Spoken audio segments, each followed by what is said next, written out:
অনেকে ভালো হতে দিচ্ছে না, ক্ষোভ ঝাড়লেন সাব্বির রহমান।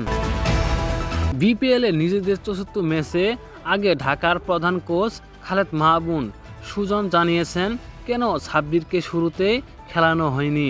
মূলত শৃঙ্খলা ভঙ্গনের কারণে ঢাকার পূর্বে কোনো ম্যাচ দেখা যায়নি সাব্বিরকে।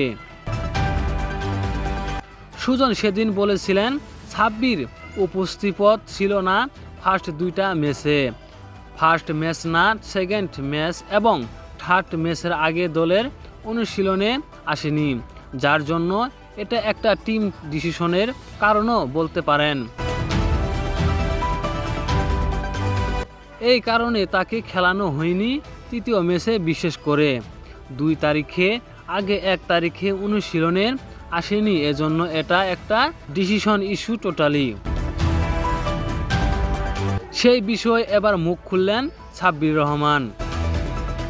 সংবাদ সম্মেলনের ক্ষোভ ঝাড়লেন সাব্বির, বলেন ছোট থেকেই তো সব কিছু সামলাচ্ছি, কোচের সঙ্গে কথা হয়েছে, ফ্যামিলি ইস্যু ছিল, উনি হয়তো বা বুঝতে পারেননি।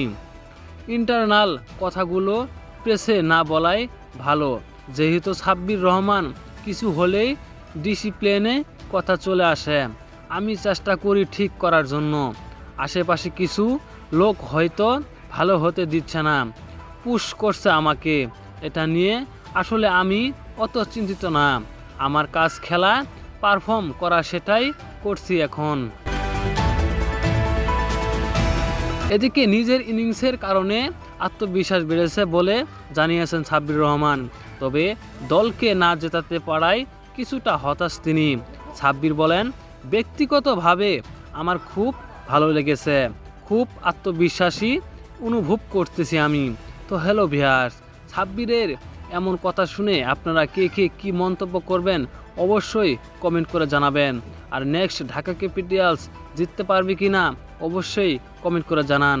আর একটা ভিডিও সাবস্ক্রাইব করে রাখবেন। ধন্যবাদ।